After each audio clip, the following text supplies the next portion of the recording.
ಭೀಮ್ ಧ್ವನಿ ನ್ಯೂಸ್ಗೆ ಸ್ವಾಗತ. ಬಿಟಿಡಿಎ ಬಾಗಲಕೋಟೆ ಡೆವಲಪ್ಮೆಂಟ್ ಅಥಾರಿಟಿ ನೂತನ ಅಧ್ಯಕ್ಷರಾಗಿ ಪ್ರಕಾಶ್ ತಪಶೆಟ್ಟಿ ಅವರು ಆಯ್ಕೆಯಾಗಿದ್ದಾರೆ. ಈ ಹಿಂದಿನ ಮಾತುಕತೆಗಳಂತೆಯೇ ಈ ಸ್ಥಾನ ಸಿಕ್ಕಿದ್ದು ಖುಷಿಯ ಸುದ್ದಿ. ಬಾಗಲಕೋಟೆ ನಗರದ ರಸ್ತೆ, ಡ್ರೈನೇಜ್ ಮತ್ತು ಅಭಿವೃದ್ಧಿ ಕಾರ್ಯಗಳಿಗೆ ಜವಾಬ್ದಾರಿಯಾಗಿರುವ ಬಿಟಿಡಿಎ ಪ್ರಕಾಶ್ ತಪಶೆಟ್ಟಿ ಅವರ ನೇತೃತ್ವ ಇನ್ನೊಂದು ಹೊಸ ಆಯಾಮ ನೀಡಲಿದೆ. ಸ್ಥಳೀಯ ಅಭಿವೃದ್ಧಿ ಕಾರ್ಯಕ್ರಮಗಳಲ್ಲಿ ಅವರ ಅನುಭವ ಗಮನಾರ್ಹ. ನೂತನ ಅಧ್ಯಕ್ಷರ ಆಯ್ಕೆಯೊಂದಿಗೆ ನಗರದ ಅಭಿವೃದ್ಧಿ ಕಾರ್ಯಗಳು ತ್ವರಿತಗತಿಯಲ್ಲಿ ಸಾಗುವ ನಿರೀಕ್ಷೆ. ಪ್ರಕಾಶ್ ತಪಶೆಟ್ಟಿ ಅವರು ತಮ್ಮ ಆದ್ಯ ಕಾರ್ಯಕ್ರಮಗಳ ಬಗ್ಗೆ ಖುಷಿಯಾಗಿ ಪ್ರತಿಕ್ರಿಯಿಸಿದ್ದಾರೆ. ಇನ್ನೊಂದು ಏನಂತಂದ್ರೆ ಪ್ರಕಾಶ್ ತಪಶೆಟ್ಟಿ ಅವರು ಬಸವೇಶ್ವರ ಬ್ಯಾಂಕ್ನ ಅಧ್ಯಕ್ಷರು ಈಗ ಸಹ ಹೇಳಿದ್ದಾರೆ ಸರ್. ಈ ಆರೋಪಗಳು ಈ ಹಿಂದೆ ಕೇಳಿ ಬಂದಿದ್ದು. ಸೊ ಏನ್ ಹೇಳ್ತೀರಿ ಸರ್, ಹೊಸ ಅಧ್ಯಕ್ಷರಾಗಿ ನೇಮಕ ಮಾಡಿರಿ, ಹಾಗೆ ಎಲ್ಲ ಈ ಬಾಗಲಕೋಟೆಯ ಈ ಮುಖ್ಯವಾಗಿ ಅದರಲ್ಲೂ ಬೈ ಎಲೆಕ್ಷನ್ಸ್ ಹತ್ರ ಬರ್ತಾ ಇದೆ. ಸೊ ಒಂದಿಷ್ಟು ಆಶೋತ್ತರಗಳನ್ನ ತಾವು ಹೊಂದಿದಿರಿ ಅಂತ ನಾವು ಅನ್ಕೊಂಡಿದೀವಿ ಸರ್. ಏನ್ ಹೇಳ್ತೀರಿ ಸರ್ ಈ ಕ್ಷೇತ್ರದ ಜನತೆಗೆ? ಗೊತ್ತಿರುವಂತೆ ಬಾಗಲಕೋಟ್ ಟೌನ್ ಡೆವಲಪ್ಮೆಂಟ್ ಅಥಾರಿಟಿಯ ಒಂದು ಚೇರ್ಮನ್ ಆಗಿ ಕೆಲಸ ಮಾಡ್ತಾ ಇರೋದು ಇದು 2ನೇ ಬಾರಿ. ಮೊದಲನೇ ಬಾರಿ 1990 ಮಾನ್ಯ ಜೆ.ಎಚ್. ಪಟೇಲ್ ಮುಖ್ಯಮಂತ್ರಿ ಆದಾಗ ಮೊದಲನೇ ಬಾರಿನ ಕೆಲಸ ನಿರ್ವಹಿಸಿದ್ದೇನೆ. 2ನೇ ಬಾರಿ ಸಿದ್ದರಾಮಯ್ಯ ನೇತೃತ್ವದಲ್ಲಿ ಇರ್ತಕ್ಕಂಥ ಸರ್ಕಾರ ಮತ್ತು ಡಿ.ಸಿ.ಎಂ ಉಪಮುಖ್ಯಮಂತ್ರಿ ಇರ್ತಕ್ಕಂಥ ಸಂದರ್ಭದಲ್ಲಿ ನನಗೆ ಇದೊಂದು ಗುರುತರವಾದ ಜವಾಬ್ದಾರಿ ಕೊಟ್ಟಿದ್ದಾರೆ. ಅದಕ್ಕಾಗಿ ನಾನು ಅವರಿಗೂ ಮತ್ತು ಸಹೋದ್ಯೋಗಿ ಸಚಿವರಿಗೂ ಇರ್ತಕ್ಕಂಥ ಎಲ್ಲ ನಾಯಕರಿಗೂ ಸಹ ನಾನು ನಮ್ಮ ಕ್ಷೇತ್ರದ ಪರವಾಗಿ, ನನ್ನ ಪರವಾಗಿ, ನನ್ನ ಮತದಾರರ ಪರವಾಗಿ ಹಾಗೆ ನನ್ನ ಇರ್ತಕ್ಕಂಥ ಹಿತೈಷಿಗಳ ಪರವಾಗಿ ಅವರಿಗೆ ಅಭಿನಂದನೆ ಮತ್ತು ಧನ್ಯವಾದ ಸಲ್ಲಿಸ್ತಾ ಇದ್ದೇನೆ.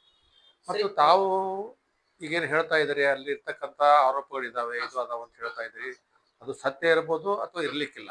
ಆದರೆ ನಾನು ಸಮಕ್ಷಮ ನೋಡಿ ಹೋಗಿ ಪರಿಶೀಲನೆ ಮಾಡಿ ಇರ್ತಕ್ಕಂಥ ಅಲ್ಲಿ ವಾಸ್ತವ ಸ್ಥಿತಿ ಏನೈತೆ ಅನ್ನೋದು ಅರಿತುಕೊಳ್ಳಾರ್ದ ಯಾವುದೋ ರೀತಿಯಿಂದ ನಾನು ಅದನ್ನು ಆರೋಪನ ಮಾಡಾಗಿಲ್ಲ, ಆರೋಪ ಅಲ್ಲಗಳಿದೂ ಇಲ್ಲ.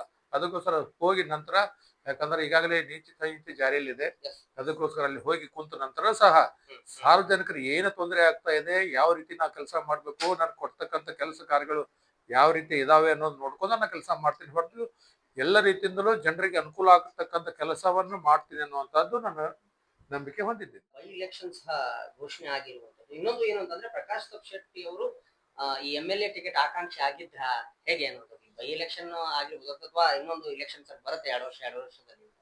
ಇಲ್ಲೆಲ್ಲ ನೀವು ಹೇಳ್ತಕ್ಕಂಥ ನನ್ನ ಆಕಾಂಕ್ಷೆ ಅಂತೂ ಇರಲಿಲ್ಲ. ಮತ್ತು ಮೊದಲಿಂದ ಈಗ HY ಮೇಟೂರು ಇಲೆಕ್ಷನ್ ಮಾಡಿದಂಥ ಸಂದರ್ಭದಲ್ಲಿ ನಾನು ಕೇಳಿದ್ದು ಮತ್ತು ನನಗೆ ಅಪೇಕ್ಷೆ ಇದ್ದಿದ್ದು, ನಾನು ಬೇಡಿಕೆ ಇಟ್ಟಿದ್ದು, ನಾನು ಕೇವಲ BTDಗೆ ಮಾತ್ರ ನನಗೆ ಅವಕಾಶ ಮಾಡಿಕೊಡ್ರಿ, ಮುಂದೆ ನಿಮ್ಗೆ ಜೊತೆ ಕೆಲಸ ಮಾಡ್ತೀನಿ ಅನ್ನುವಂಥದ್ದು. ಜನರಲ್ ಇಲೆಕ್ಷನ್ ಬಂದ ನಂತರ ಅದು ಮುಂದೆ, ಯಾಕಂದ್ರೆ ಸಹಜವಾಗಿ ಬರ್ತಕ್ಕಂಥ 5 ವರ್ಷಕ್ಕೊಮ್ಮೆ ಇಲೆಕ್ಷನ್ ಬರ್ತಾ ಇತ್ತು. ನಂತರ ಆ ಒಂದು ಅವಧಿಯಲ್ಲಿ ಅದ್ರ ಮುಂದೆ ನಾನು ಯಾವ ರೀತಿ ನಾನು ತೀರ್ಮಾನ ತಗೋತೀನಿ ಅನ್ನೋದು ಇತ್ತು. ಆದ್ರೆ ಈಗ ಉಪಚುನಾವಣೆಯಲ್ಲಿ ಮಾತ್ರ ನಾನು ಆಕಾಂಕ್ಷಿನೂ ಅಲ್ಲ, ನಾನು ಬೇಡಿಕೆನೂ ಇಟ್ಟಿಲ್ಲ. ಓಕೆ, ಅಂದ್ರೆ ಸರ್ ಇನ್ನೊಂದು ಈ ಬಾಗಲಕೋಟೆಯ ಬಗ್ಗೆ ಅನೇಕ ಸಮಸ್ಯೆಗಳಿದಾವೆ, ನಿಮ್ಗೆಲ್ಲ ಗೊತ್ತಿದೆ ಸರ್. ತಾವು ಹಿರಿಯರು ಎಲ್ಲಾ ಸಮಸ್ಯೆಗಳು, ಬಹಳ ಸಮಸ್ಯೆಗಳು ಹೇಳ್ತಾರೆ. ಬಾಗಲಕೋಟೆದು ನಡುಗಡ್ಡೆ ಸಮಸ್ಯೆ, ಈ ನಂತರ ಕೃಷ್ಣಾ ಮುಳುಗಡೆ ಅದೊಂದು ಸಮಸ್ಯೆ. ಸರ್ ಏನ್ ಹೇಳ್ತೀರಿ? ಅಲ್ಲ, ತಾವು ಹೇಳ್ತಕ್ಕಂತ ಒಂದು ಸಮಸ್ಯೆಗಳೇನದಾವಲ್ಲ, ಬಾಗಲಕೋಟು ಇಂಥ ಒಂದು ದೊಡ್ಡ ಒಂದು ನಗರ ಏಷ್ಯಾ ಖಂಡದಲ್ಲಿ ಮುಳುಗಡೆ ಆಗ್ತಿರೋದು ಮೊದಲ ಬಾರಿ ಅಂತ ಅನಿಸ್ಬೋದು. ಅದರಲ್ಲಿ ಇರ್ತಕ್ಕಂಥ ಅನೇಕ ಸಮಸ್ಯೆಗಳಿದಾವೆ. ಮುಳುಗಡೆ ಸಮಸ್ಯೆ ಇರ್ಬೋದು, ಪರಿಹಾರಧನ ಕೊಡ್ತಕ್ಕಂಥ ಸಮಸ್ಯೆಗಳಿರ್ಬೋದು, ಕಟ್ಟಡಗಳ ಸರ್ವೆ ಸಮಸ್ಯೆಗಳಿರ್ಬೋದು, ಅಂತ ಇನ್ನಿತರ ನಿವೇಶನ ಹಂಚುವಂತ ಸಮಸ್ಯೆಗಳಿರ್ಬೋದು. ಅದರಲ್ಲಿ ಟೆಕ್ನಿಕಲ್ ತಾಂತ್ರಿಕ ಪ್ರಾಬ್ಲಮ್ಸ್ಗಳು ಇದಾವ ಅಂತ ಅನಿಸ್ತದ. ಆದ್ರೆ ಏನಾಗಿದೆ, ಪ್ರತಿ ಒಂದು ಹಂತದಲ್ಲಿ ಇರ್ತಕ್ಕಂಥ ಅಧಿಕಾರಿಗಳ ಒಂದು ನಿರ್ಲಕ್ಷ್ಯ ಇರ್ಬೋದು, ಸರ್ಕಾರಗಳ ಹಿಂದೆ ಆಗ್ತಕ್ಕಂಥದ್ದು ನಿರ್ಲಕ್ಷ್ಯ ಇರ್ಬೋದು, ಮತ್ತು ನಮ್ಮ ಜನಪ್ರತಿನಿಧಿಗಳ ಇಚ್ಛಾಶಕ್ತಿಯ ಕೊರತೆನೂ ಇರ್ಬೋದು ಅನ್ನುವಂಥದ್ದು ಮಾತನ್ನ ಹೇಳಲಿಕ್ಕೆ ಬಯಸ್ತಾ ಇದ್ದೇನೆ. ಯಾಕಂದ್ರೆ ಜನರಲ್ಲಿ ಇರ್ತಕ್ಕಂಥದ್ದು ಏನಪ್ಪ ಉದ್ದೇಶ, ನಾವು ಇಷ್ಟೊಂದು ಮುಳುಗಡೆ ಆಗಿ ನಾವು ತ್ಯಾಗ ಮಾಡಿದಂತ ನಮ್ಮ ಸಂತ್ರಸ್ತರಿಗೆ ಯಾವ್ದೇ ರೀತಿಯಿಂದ ನಮ್ಮ ನೆಮ್ಮದಿ ಜೀವನ ಸಿಗ್ತಾ ಇಲ್ಲಲ್ಲ ಅನ್ನುವಂಥದ್ದು ಕೊರಗು ಅವರಲ್ಲಿ ಇದೆ, ಇಲ್ಲ ಅಂತ ಹೇಳಂಗಿಲ್ಲ. ಆ ದಿಶೆಯಲ್ಲಿ ಈಗ ಯಾರ ಮೇಲೂ ಆರೋಪ ಮಾಡುವಂಥದ್ದು ಅವಶ್ಯಕತೆನೂ ಇಲ್ಲ. ಬಟ್ ಯಾರೇ ಇರಲಿ, ಜವಾಬ್ದಾರಿ ಸ್ಥಾನದಲ್ಲಿ ಇರ್ತಕ್ಕಂಥವ್ರು ನಾನು ಹಿಡ್ಕೊಂಡು ಮತ್ತೊಬ್ರು ಯಾರೋ ಇದ್ರೂ ಸಹ ಅದನ್ನ ಅವರ ಇರ್ತಕ್ಕಂಥ ತೊಂದರೆಯನ್ನು ಅರಿತು ಅವರ ಪರಿಹಾರ ಮಾಡಿಕೊಡ್ಬೇಕನ್ನುವಂಥದ್ದು ಉದ್ದೇಶ ನಮ್ಮಲ್ಲಿದೆ, ನಾವು ಇರ್ತಾ ಇದೆ. ಅದೇ ರೀತಿ ಎಲ್ಲರೂ ಕಾರ್ಯೋನ್ಮುಖ ಆಗ್ಬೇಕನ್ನುವಂಥದ್ದು ನನ್ನ ಒಂದು ಅಭಿಲಾಷೆ.